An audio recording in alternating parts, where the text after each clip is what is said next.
Hello everyone. Welcome back to another tier list today for the CIS ground standard buildable roster for the Fall of the Republic mod. What do I mean by standard buildable roster? Well, clearly you can't see any proto-deckers or super tanks or anything else like that, which you might acquire through missions or influence.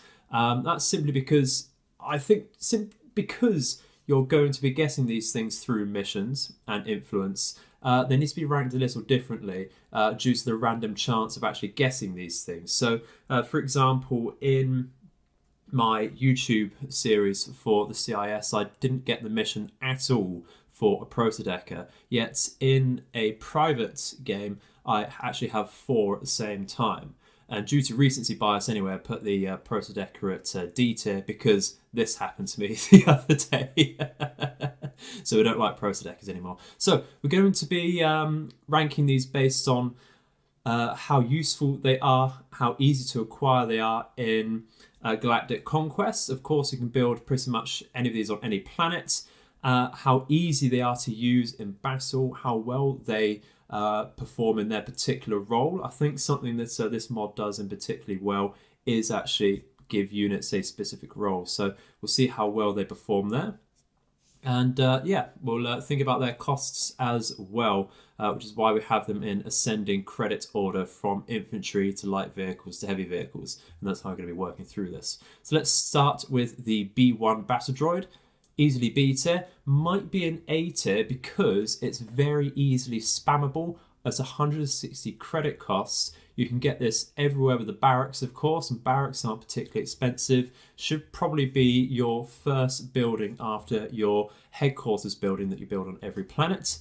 But it's brought down from A tier simply because it is just chaff.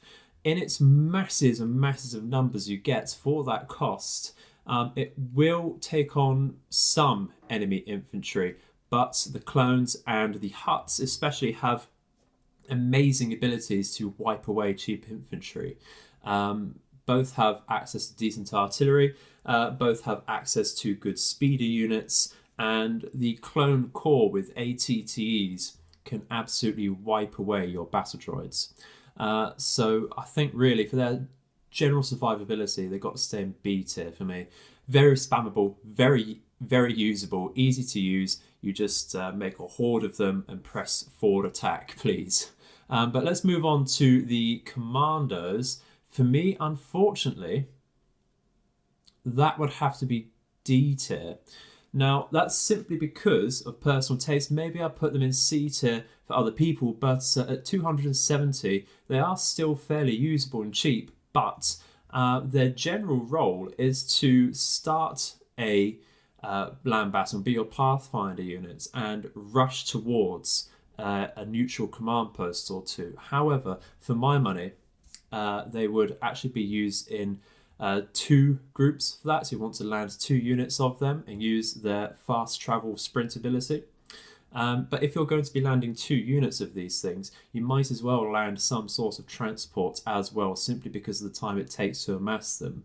A transport will give you much more survivability and killing power as well.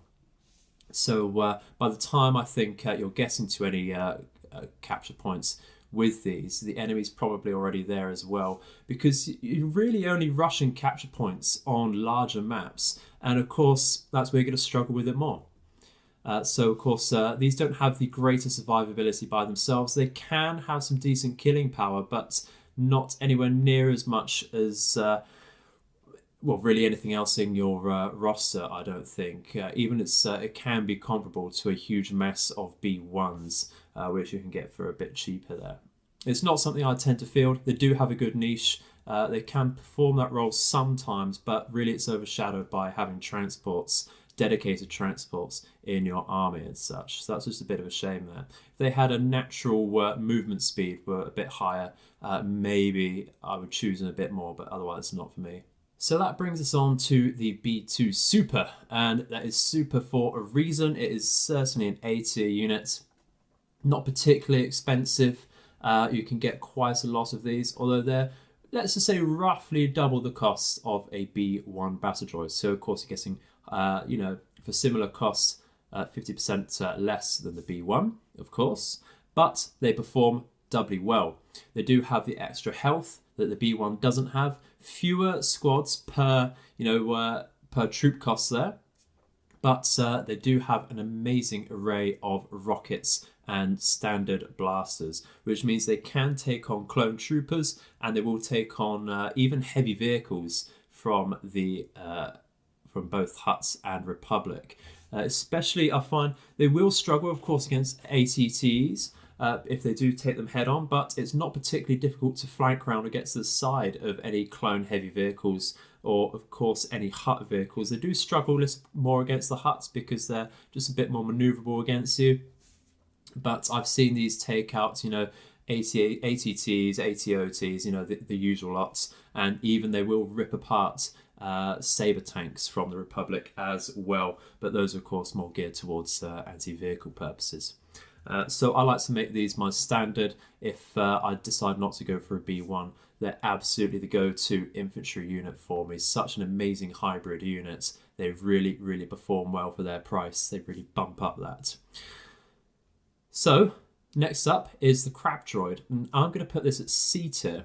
Now, it's not particularly expensive once again, no infantry really is, but I don't think if we're going to be very critical, it doesn't really perform too well, does it? As we've said previously, no one really is short of anti-infantry killing power, mostly due to most factions having good indirect artillery. But these are very, very specifically infantry killers. They do have some good armour, and they do come in 4 squads of 4, but unfortunately I find they do get ripped apart very easily despite having good health. They will rip apart a good handful of clone troopers or Hutt infantry before they get ripped apart, but if there's anything with decent firepower about, these absolutely get shot to pieces. For some reason I find these die quicker than B2s. I don't know why. Maybe it's just how I use them. They do come with a sprint ability which does also reduce their incoming damage, so they are capable of doing hit and run tactics, but I don't find they perform very well in the long term in battles. Again, they're very hit and run units. They're not going to be a front line for you whatsoever, and generally that's what I'm looking for in infantry.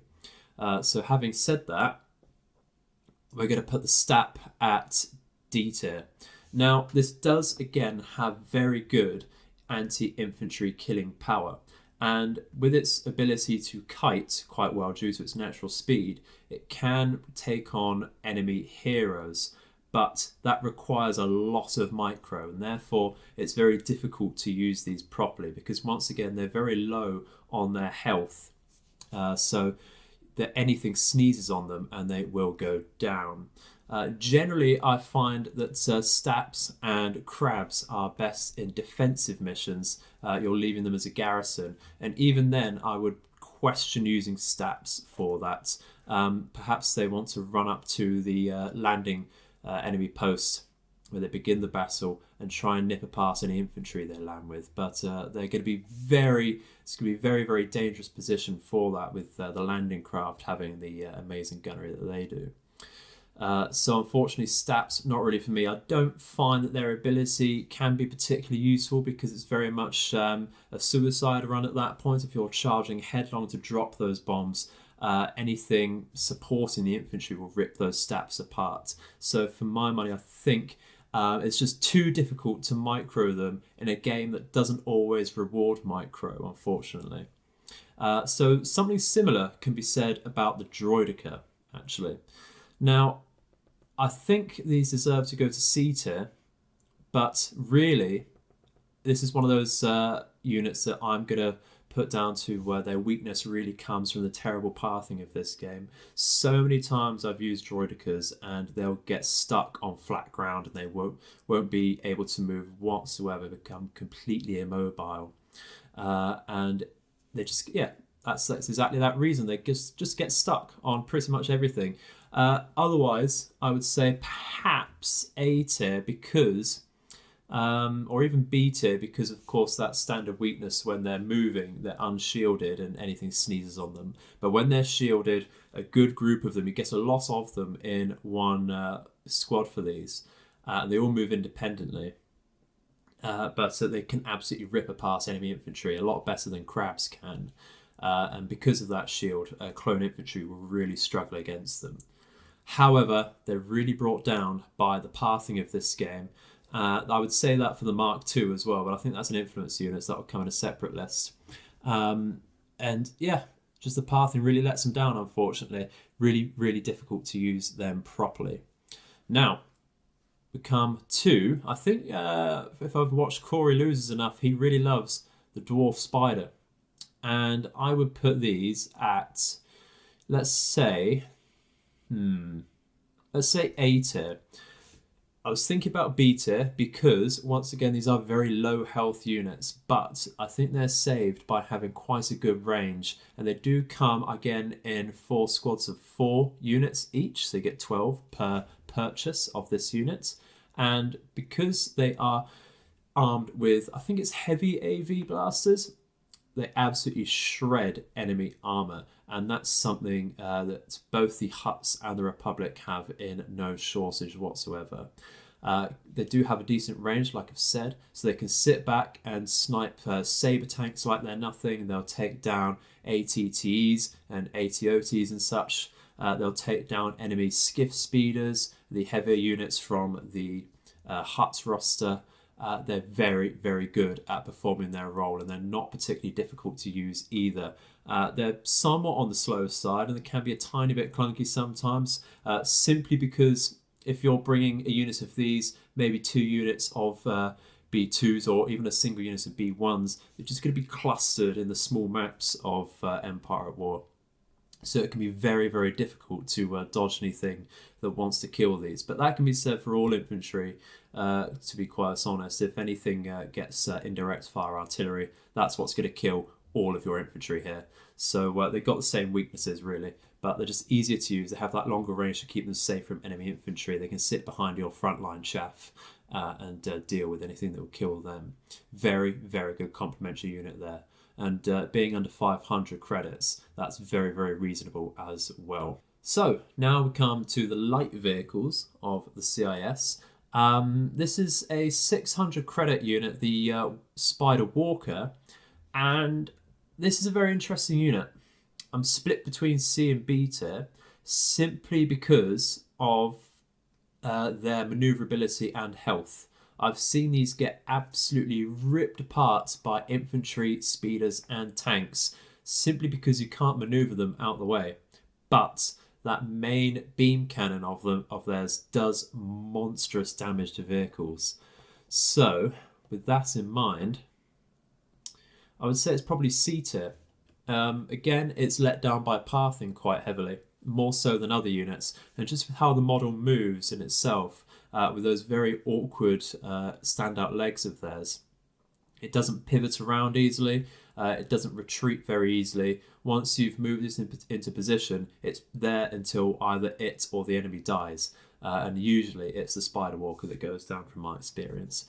But that beam cannon does have some decent range and it absolutely shreds enemy vehicles. You can certainly use it if you have a decent chaff at front line to take on ATTs and saber tanks and any Hutt speeders, of course. It does perform better, of course, against unshielded targets, so maybe not the best against saber tanks, which I find the enemy uses in great numbers. And of course, those particular units are more geared towards anti-vehicle damage anyway. But these do perform fairly decently against infantry as well with their standard blaster cannon. And if the enemy speeders do decide to come up in some numbers and decide to shoot at your infantry, this is what will protect you against speeders. But if it's the other way around, if the speeders do decide to shoot your Spider Walkers, they'll go down like nothing, like a hot knife through butter. So it's very, very interesting there. The damage is certainly B tier worthy, but the survivability and usability certainly not. Especially for 600 credits, you're probably thinking about something else, a heavier investment in armor at this point. So now we come to the AA. There's not really a lot to say about this. It's an AA gun. It's can be used against light vehicles, but it doesn't have the health to do so. And anything with anti-vehicle weaponry will shred this. It's very weak to the standard clone troopers there because they're hybrid units with missile launchers. They'll take this down. And generally, I find that you have other tools to deal with air units adequately with more health, with longer range as well, which we'll get onto. The range of these things doesn't seem to be particularly impressive. I think perhaps if they had a setup ability, like some artillery does, which extends their range a little, that would be very useful, because they're not the most mobile units to begin with either. But otherwise, very niche units, doesn't perform outside of its niche really at all well. But if an air unit does get too close, it's going to go down. But it does have to get very, very close as well. And sometimes the targeting of this does play up a little bit. So that's just held back by its very particular niche there. Hellfire Droid is next, and that's very, very interesting. I would say it's B tier. Now, this does output a hell of a lot of damage, a hell of a lot of damage. But there are 1.3 thousand credits for 2 of them. They have very long range, fair maneuverability, but again, anything sneezes on them and they're down. Any infantry that gets too close, or even light armor with AV capabilities, will rinse through this. I know some people that absolutely love these, probably put them in S tier, but again, I think the cost brings them back for that, so you're not going to be buying too many of these per army. And if you're guessing, I think really want at most 2 units of these in your army. That's quite a hefty purchase for something that could die immediately if you're not looking and not paying attention too well there.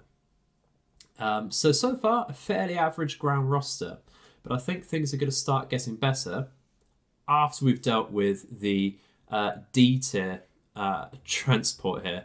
Now, again, very, very niche unit this. It has 0 survivability. It does come in a lot of numbers for 650 credits, but it transports, you're not really looking to do that with the CIS, simply because your infantry comes in huge numbers anyway, with the B2s and the B1s. You're actually going to have infantry left over generally if with the capacity of these things. They're not going to be picked up. They're not overly fast either, and because they don't have health or shields, they're not really worth it, to be honest.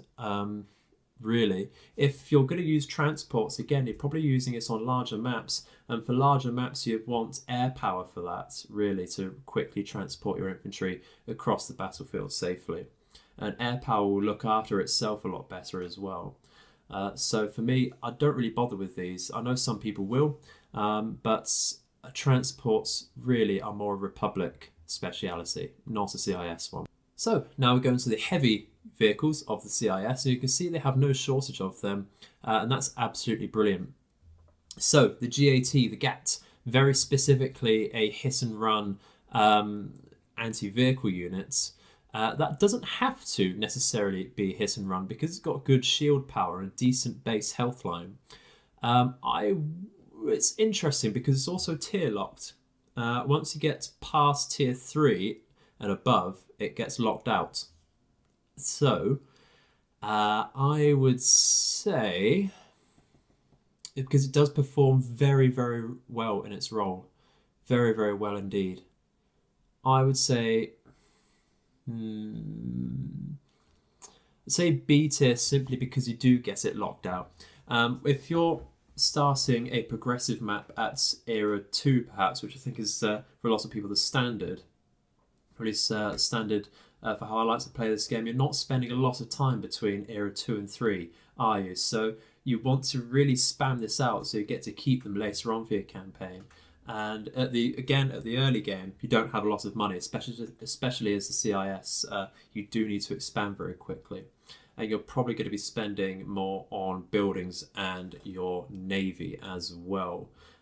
So unfortunately for this, even though this is very powerful and does have some good staying power in the battlefield, just because it's era locked, I think it's a B tier here because you do lose access to this very quickly, unfortunately. So the Hag, it's not S tier, but it is certainly A tier. All indirect fire artillery is a top tier unit. It can batter down anything. It's one-shots infantry squadrons. It will deal with any pesky turrets, so you don't have to directly engage with them. And of course, it will hit the heavy armor from your enemies. Of course, it's not S tier, simply because it can't defend itself in close range. It really does melt if anything once again finds it in close range. So that does stop it from becoming S tier. And for that price, you're probably not spamming them out.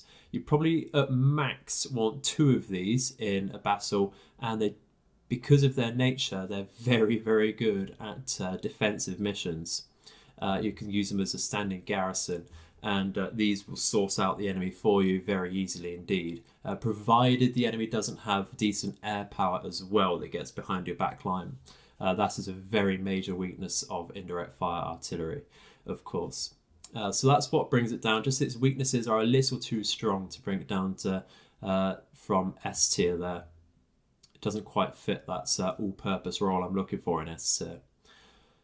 Again, with the Persuader / Tank Droid, I put this at B tier. I don't have a lot of luck with these, but they do perform their role very well. They are purely anti-tank. They probably go to A tier if they had a direct anti-infantry gun, but if you're looking for anti-infantry, that's going to come out of them crushing enemy infantry. They're tracked units, they can move directly over infantry and trample them, but that takes them down away from A tier, because if you're going to do that, that requires a little bit of micro and attention that you're probably not going to be spending a lot of the time in your battles. So they're not always easy to use. They're not particularly maneuverable either. So to do that and then get out of any anti-vehicle fire is not easy at all. They don't have loads and loads of health. They definitely rely on their numbers, and they only come in 3 units per purchase. And for that price, it's fair, I think, because they do hit very hard indeed. They got 2 AV cannons on them. So yeah, it's very, very, very fit in its role there. Again, you'll find that with a lot of the ground units in this mod. I think the mod has done an amazing job with making sure everything has its particular role. But this unit, it can be squishy. It doesn't really stand up to a group of saber tanks too well. I think these come out on top, but it's a very uneven trade. However, I think this is the first unit we put in S tier, the very iconic AAT. Useful for killing Gungans, of course, but what isn't? But in all seriousness, this is a fairly decent tank. It's not difficult to use whatsoever.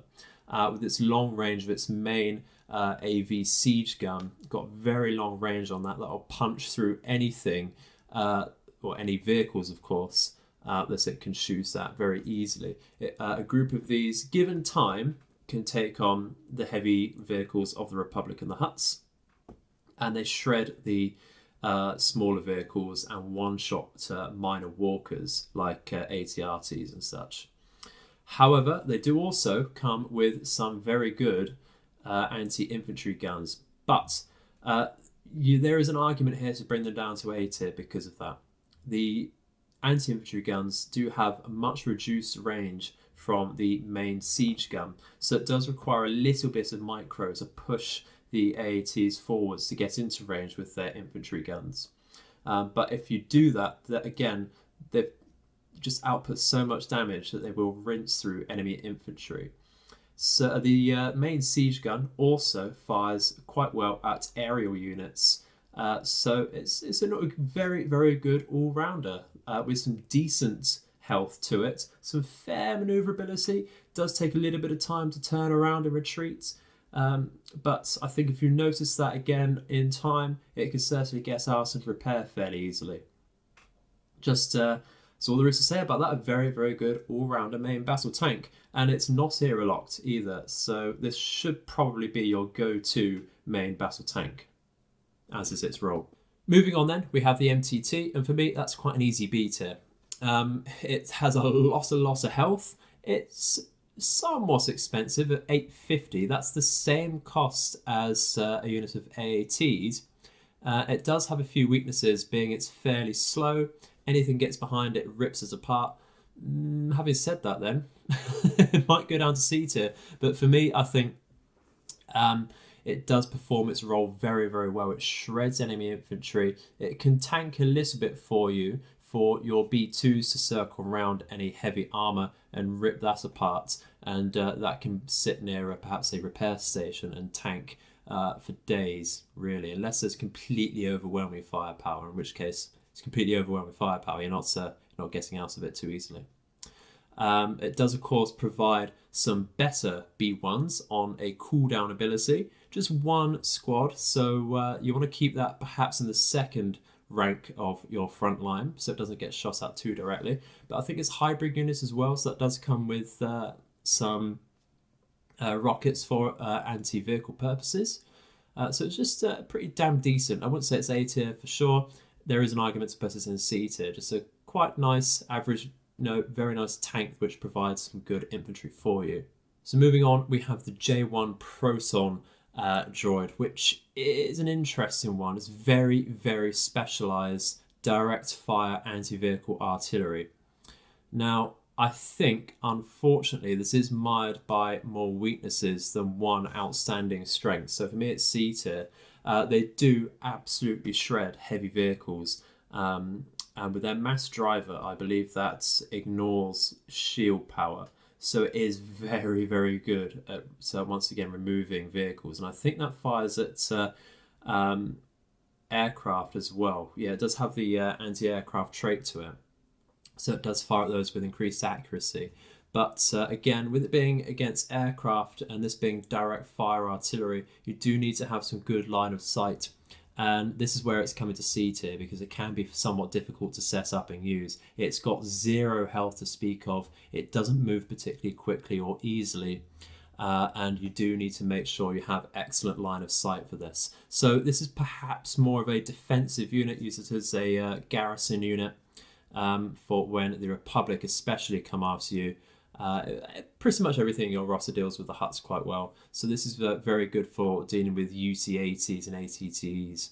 It does very well against them indeed. But any infantry, it absolutely struggles against them.